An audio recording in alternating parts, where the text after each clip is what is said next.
Hello, podcast land. I'm Aaron. I'm Alex. And we're two in the booth. You may have thought we disappeared. And we did for several weeks. We were in mourning for the Los Angeles Dodgers, and we vowed to ourselves we were not going to sit down to record an episode of the podcast until they won a series after the All-Star break. And wouldn't you know it, the Kansas City Royals came to town, and here we are. And so here we are. Lots changed, man. Guess who's in the playoffs as of now? Who? Right this minute. The Detroit Tigers are in the playoffs as we sit here on August 14th. There would be a supreme irony if the Tigers make it farther in the playoffs than the Los Angeles Dodgers do, and Tarek Skubal comes back to Detroit next year or in 2028. Nope, we don't want that trash back. We don't want that trash back. That trash has been taken to the dumpster. Anyway, we got there. Lots of stuff to talk through. Trade deadline. Yes. Came and went. It did. New faces, new places. Racing up to the present, we've got Field of Dreams that happened last night. Paul Skeens looking like a dad bod. We've got Jacob Mizorowski continuing to be exceptional. And we've got other teams that, shall we say, are not so exceptional. And the Mets actually playing decent baseball. Oh, many things. Wait, are you breaking news on the podcast? Is Livy Dunn pregnant? No. I'm sorry. Whoa. Okay, maybe I should step that back a little bit. You can have a dad bod without being a dad. Let's just, Do you mean dad bod as in rubber arm? Something like that. So yeah, all sorts of things. Lots of storylines. Man, we had a fourth out in play with a timing play last week. We've had just some really interesting stuff going on in the world of baseball. Jeff Payson just bearing his soul online and just doing deep dives into the nether regions of baseball, which is like good for everybody, I think. The owners proposing a salary floor and cap that are within $80 million of each other. That's pretty sick. They could practically see each other. Yeah. And let's just dive in.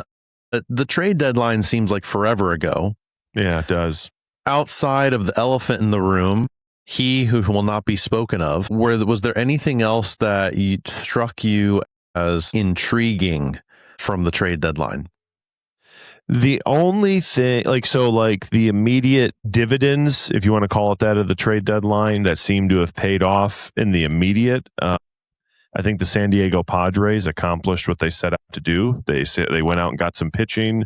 They tried to, and they've over the week plus since the trade deadline, they've catapulted themselves outside the wild card into the wild card, and so they're probably feeling pretty good about themselves. The National League wild card race is going to be something to behold. You've got three pretty good teams competing for two spots, the Padres, the Phillies, and the Diamondbacks. And the Marlins, I think they want to be there, and the Cardinals want to be there, but I just don't know if they're going to have the legs to do that. But regardless, though, it's going to be a good race. But the Padres, picking up Casey Mize, stabilizing the rotation a little bit, that just seems like they're the ones that they accomplished what they set out to do.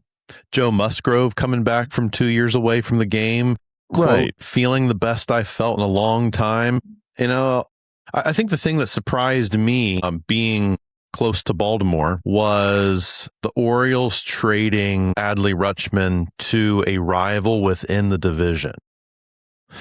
That was surprising. That used to be a no-no.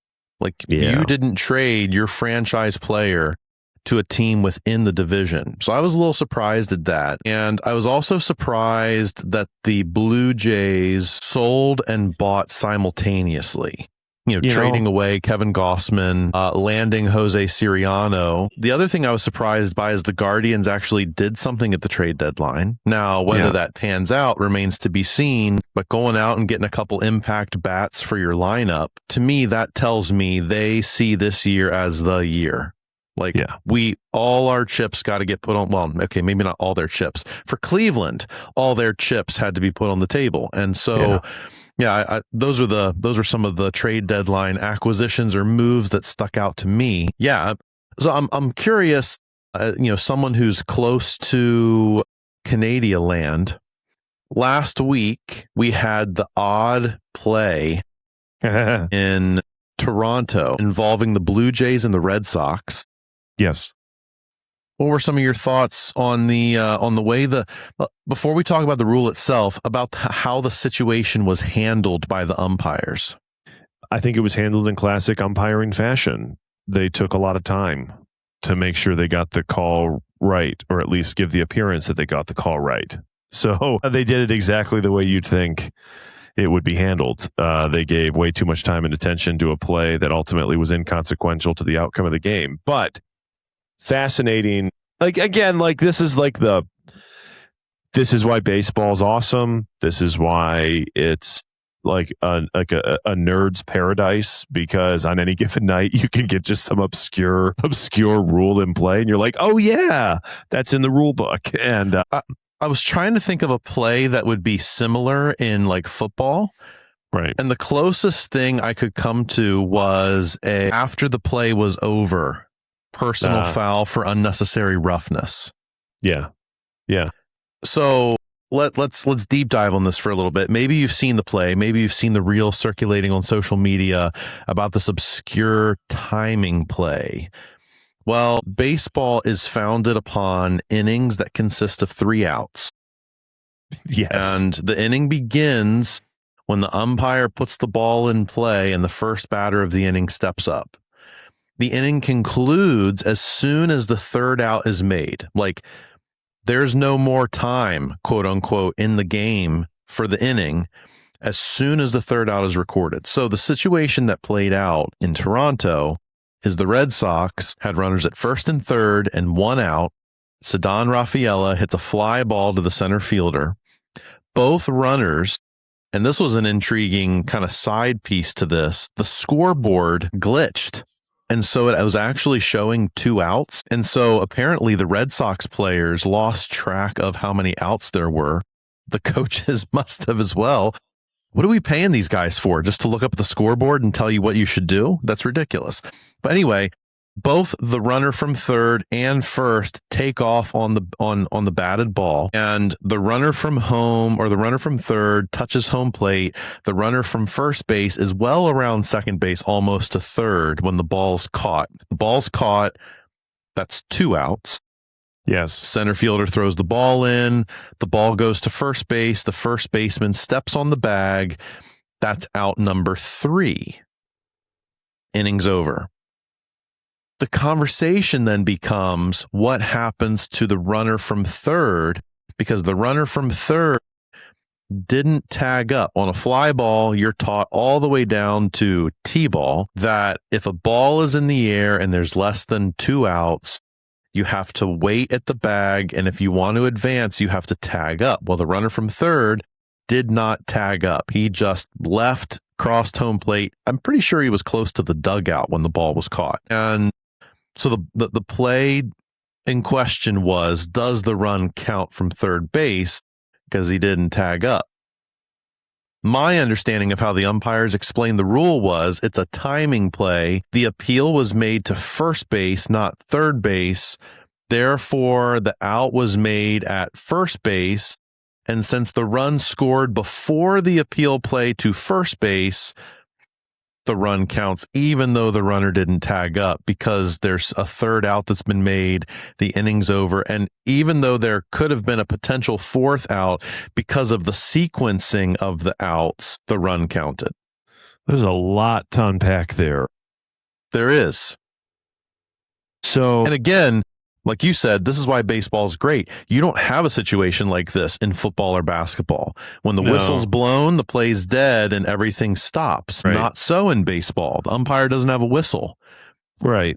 Right. It's out-based.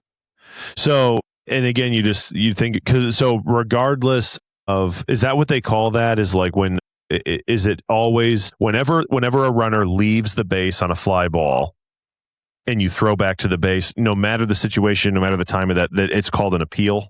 It's an appeal play, yep. An appeal play. Okay.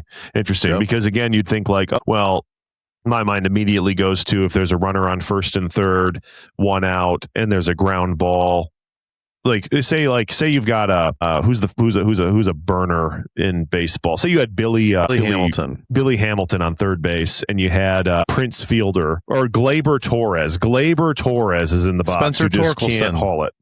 And Gleyber Torres grounds over to shortstop, and it's a 5-6-3, 4-6-3, whatever double play. Billy Hamilton crosses the plate, though, before the ball gets to first base. Run still doesn't count because it's a double play. It's a force play. It's a force play. Yep. So the two timing plays that count under this rule that matter, you have tag plays and you have appeal plays. Yeah. So in the situation you're describing, a better example would be you've got runners on second and third with one out, and you have a situation where like the ball gets hit to the third baseman. He throws to first. That's your second out. The runner from third was running on the play. He crosses home plate, and the runner from second's heading to third. And, he's Prince Fielder, and the first baseman throws over, gets the out at third for the third out. However, prior to the third out being made, the runner crossed home plate. And so that run would score because it's a timing play. So same thing here. Any appeal for a tag up, the runner didn't tag, or any of those other things, those are appeal plays, and they fall under the timing play category. So, and hypothetically, this is the controversy, right? Like if the throw would have went into third base, the runner that crossed home would have been out. Correct. Yep. Run wouldn't have counted. And once you've appealed to first for the third out, you can't then appeal to third for the fourth out. And that's called the fourth out rule, because you there is a hypothetical fourth out that can be made. Yeah. However, you have to observe the outs in the order that they're appealed. Yeah, so makes sense. you've got one out, you've got a caught ball, that's the second out, and then the order matters for any additional outs. So like, for example, if it was like tag a lot and let's say three runners, let's say the fly ball had been caught and both runners had crossed home plate. Like the guy from first was fast enough that in the time the ball was in the air until the ball got back into the infield, he ran all the way around the bases and he crossed home plate along with the guy from third base. If the appeal had been made to third, both potential runs would not have counted, even though only 3 outs would have been made, because the tag up or the appeal went to third, not first, and the order matters of that.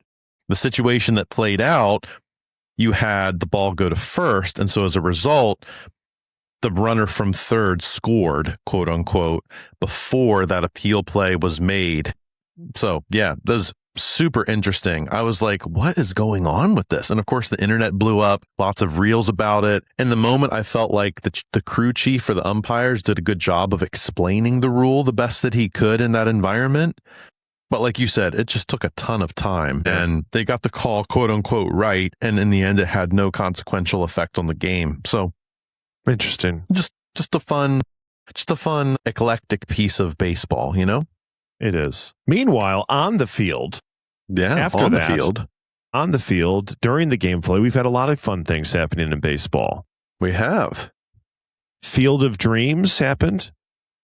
Did you watch? I do not have Netflix, therefore I did not watch. Yeah, I do have Netflix, and as a matter of protest, I don't watch anything MLB related on Netflix, and so I don't think it's fan friendly.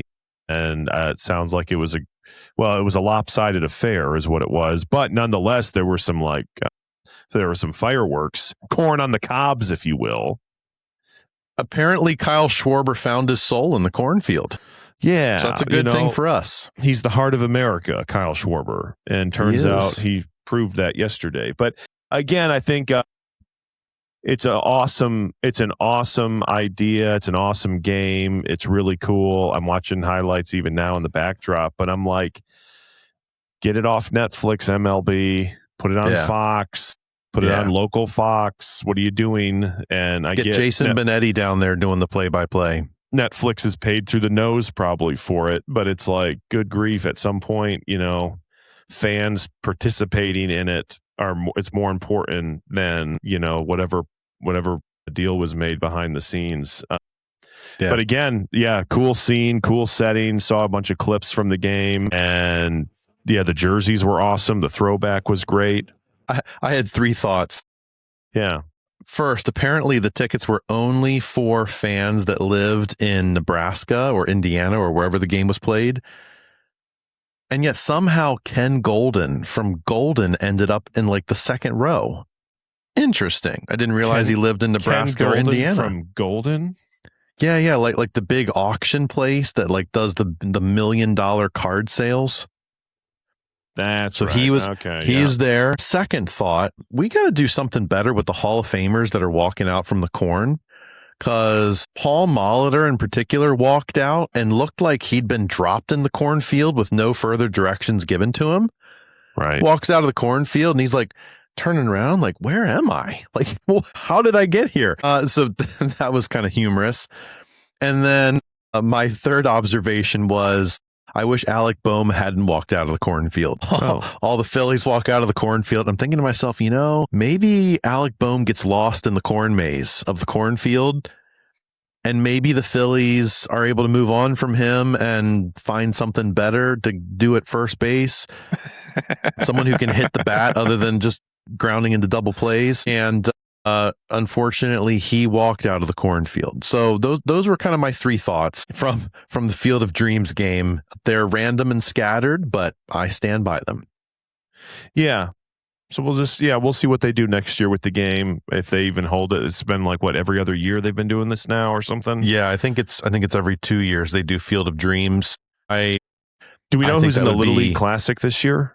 Are they doing that again? They do. I don't know who's in it. I forget, honestly. So we got Little League Classic coming up. The Little League World Series is going on currently as we speak. Some other notable things that have taken place. I feel like to your continued shtick about parity in baseball, I think it's awesome the races that are going on, not for the divisions. And I think you've brought this up before. The divisions are kind of fading, right? Like, yes, there really isn't any close division race. No. Most of the divisions, the AL Central. The AL Central is tight, and the not NL West, the NL Central. No, it's the AL West. The AL West and Central are pretty close, but the other 4 divisions, like, you don't really have another second place team within 6 games of the leader. And case in point, like, Adley Rutschman getting traded in the division is just one more like nail in the coffin that is the modern division format. So yeah, we've talked about this before. We got to just it's maybe we got to go back to the jungle. The Jungle League or whatever, just like the everyone's all together in the American League, National League, playing for the pennant, and that's about it. And it's like, I don't know, we got it with that. That's got to happen because the Central is a thing because all the teams there are just terrible, and so and the same's true for the West, right? Like the West is a thing because they're terrible, and yeah, it just, I don't know. It just kind of, it loses its luster. And I think the fact that you've got star players getting traded to divisional rivals, quote unquote, is not a good thing. But yeah, yep, exactly. As we look ahead. Well, can I highlight 2 things that happened noteworthy in the last 24 hours that I think are just really something? Yep. And there's some other pieces to bring up as well, but go ahead. Braxton Ashcraft yesterday. What a stud. I don't even know how it's humanly possible to do what he did. Like, he threw a complete game. Yep. He gave up 9 hits. He didn't throw a shutout. He gave up a run. He had 10 strikeouts. Home run in the 9th. And he only threw 85 pitches. 85 pitches. Like, my God. Not even 100. Not like not 9. He didn't hit 90. Didn't hit 100. 85. And he struck out 10. And he didn't throw Maddox. No, he didn't. Because it's got to be a shutout. That's crazy. But, yeah. I didn't realize this. I was at the Tigers game yesterday. The Tigers did something apparently that's super rare. Yeah. They threw a shutout collectively for the pitching staff, and no strikeouts were recorded by the pitching staff. Yes. Not one. I did see that. And you're like, that's interesting. And then surprising even, because given the defensive ineptitude of the Tigers, you're thinking to yourself, surely there's got to be a way these people score a run. Like, no strikeouts? How Lee was trying his best to finagle a run in for the Cleveland Guardians. And then on negative news, Hunter Green, the stud pitcher, is now going under the knife for his second Tommy John surgery. And it seems worthy to note that it seems like this is a love letter to Tommy John, who did pass away. He did recently. Yep. And just the other day. And so anyway, he did pass away, but in honor of that, Hunter Green volunteered to get his second Tommy John surgery. And so something's got to give. Something's got to give. Jeff Passan talked about this on the podcast that he did recently with, was it Matt Barnes? And just talked about how the pressure to throw hard is destroying people's arms and stuff. So, well, and there's a couple fascinating videos on YouTube where a couple guys have talked through the mechanics of Jacob Misiorowski.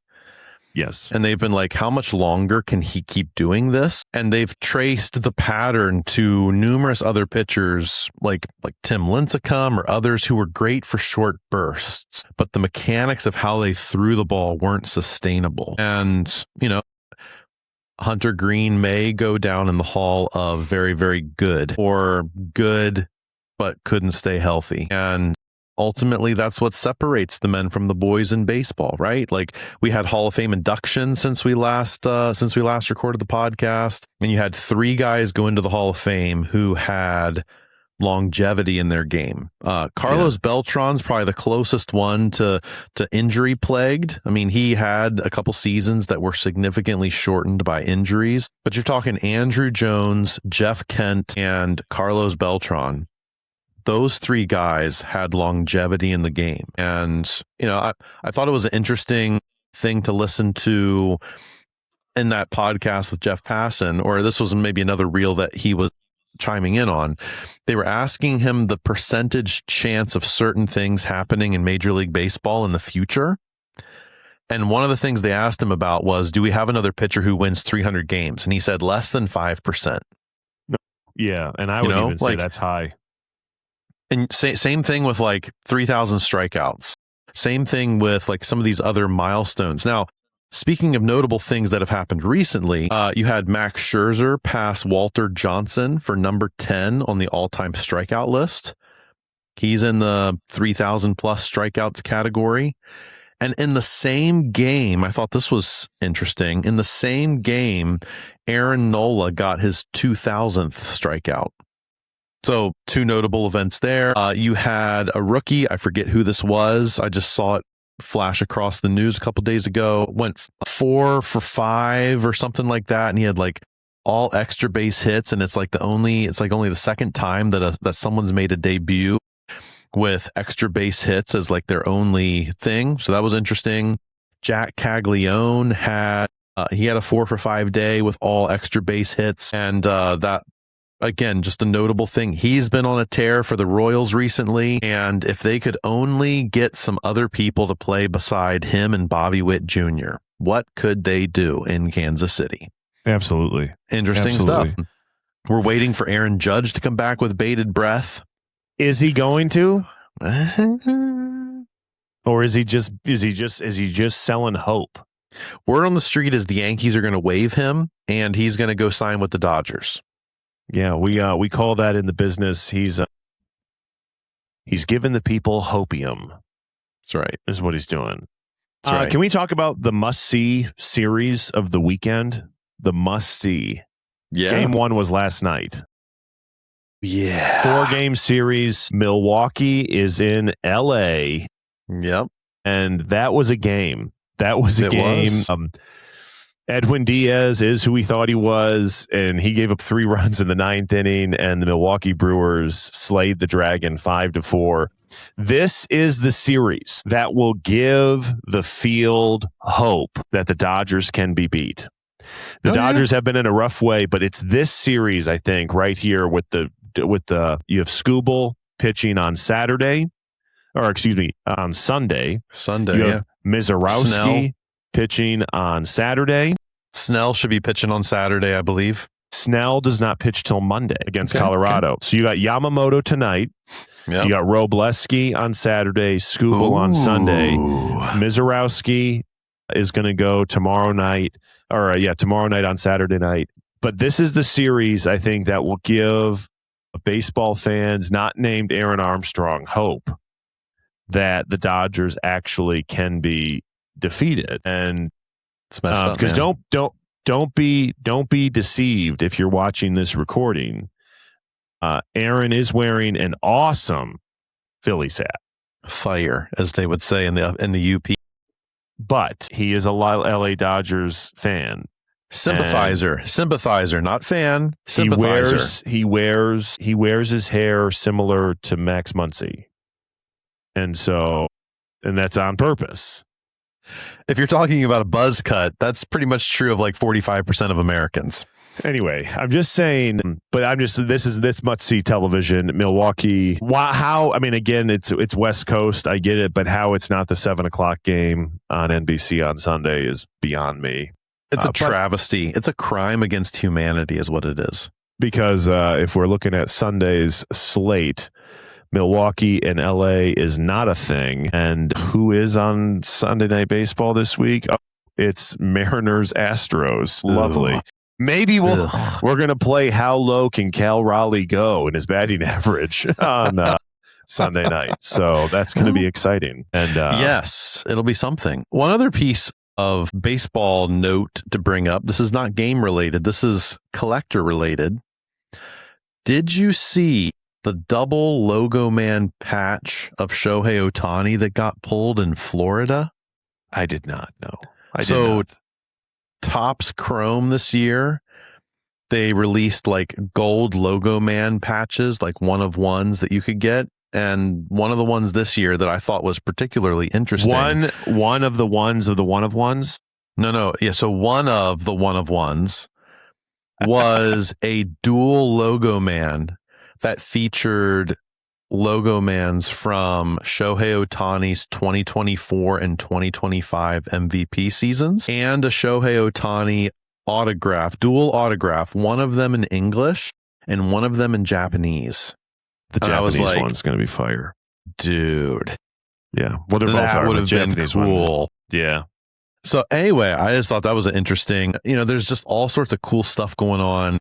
The collector's world is losing their ever-loving minds. Right. But every once in a while, there's a flare, a beacon, if you will, that shows up. And I just thought that was an interesting piece. As we're thinking through matchups this weekend, you highlighted the must-see TV. But in addition to that, we've got some other intriguing things on the schedule. Okay, maybe not great options, but you know what? When you don't want to do, gourmet pizza, what do? You don't get delivery, you get DiGiorno. And, that's kind of where we're at for this weekend, right? If you can't watch the gourmet option on Friday, Saturday, and Sunday between the Brewers and the Dodgers, well, who do you watch? Interesting divisional race. You've got the White Sox and Tigers facing off in Detroit. Jackson Job's got another start. If you're a bandwagon fan, now's the time to declare yourself a Tigers fan. Troy Melton is on the mound tomorrow night, and Troy Melton has been an absolute stud this season. Honorable Cy Young Award match. If the Tigers sweep, they will be in first place in the AL Central by Sunday night. But that's a big if. But yeah, there you go. I appreciate you highlighting that matchup. You are so welcome. And in the letdown from Field of Dreams, the Phillies now go to Minnesota. Yeah, what a place. Play 2 more games in Minnesota. Yeah, you got the Diamondbacks and the Braves this weekend. Yep. Potential playoff matchup there. I am going to be in Cincinnati tonight for the Reds Marlins. And while that series. There's two teams right around 500.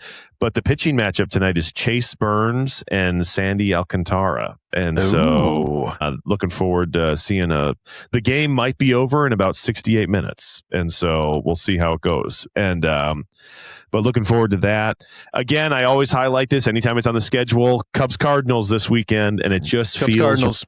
It seems right when the Cubs and the Cardinals are playing, and they're at Wrigley. Yeah. And the other one, and which this means is afternoon game tonight. Exactly. This is sneaky. Red Sox go to Pittsburgh. The Red Sox have been sputtering. Pittsburgh can be like they're pesky.